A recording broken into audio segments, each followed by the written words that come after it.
আজ আমি সামান্য কিছু ইনগ্রেডিয়েন্টস দিয়ে দারুণ স্বাদের মালপোয়া রেসিপি আপনাদের সাথে শেয়ার করব। এটি বানানো ভীষণই সহজ এবং খুব কম সময়ে চটজলদি এই রেসিপিটি বানানো যায়, আর এটি খেতে দুর্দান্ত স্বাদের হয়।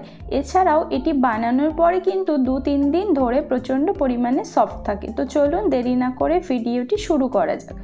সবার প্রথমে একটা বড় পাত্র নিয়ে নিতে হবে। এবার এর মধ্যে অ্যাড করে দিচ্ছি 2 কাপ চালের গুঁড়ো অর্থাৎ 500 গ্রাম, দিয়ে দিচ্ছি 1 কাপ ময়দা অর্থাৎ 250 গ্রাম, দিয়ে দিচ্ছি এখানে স্বাদ অনুযায়ী লবণ, দিয়ে দিচ্ছি এখানে 1.5 কাপ পরিমাণে চিনি, তবে মিষ্টিটা অতি অবশ্যই আপনারা আপনাদের স্বাদ বুঝে ব্যবহার করবেন। এবার এই শুকনো উপকরণগুলো খুব ভালো করে হ্যান্ড হুইস্কের সাহায্যে মিশিয়ে নিতে হবে, এছাড়াও হাতের সাহায্যেও করতে পারেন। এবার এখানে দিয়ে দিচ্ছি উষ্ণ গরম জল, আর জলটা এমন গরম করতে হবে যেন আপনার হাতে সহ্য হয় ততটা পরিমাণে গরম করতে হবে। দিয়ে খুব ভালো করে এটাকে মিশিয়ে নিতে হবে।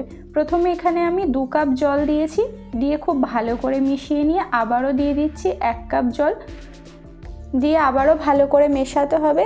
যদি আপনারা ঢেঁকি ছাটা চালের গুঁড়ো ব্যবহার করেন সেক্ষেত্রে 4 কাপ জল দেবেন, যদি কেনা চালের গুঁড়ো ব্যবহার করেন সেক্ষেত্রে কিন্তু 3 কাপ জল দেবেন।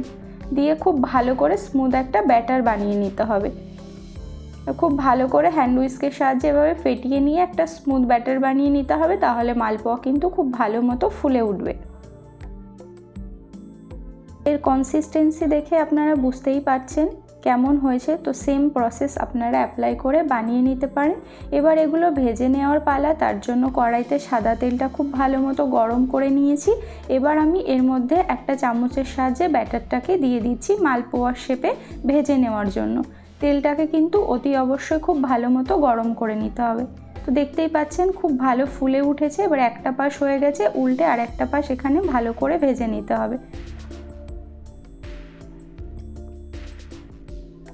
তো এটা রেডি হয়ে গেছে। এবার এটাকে নামিয়ে নিয়ে সেম প্রসেস অ্যাপ্লাই করে বাকি মালপোয়াগুলোও কিন্তু আমি এখানে ভেজে নেব।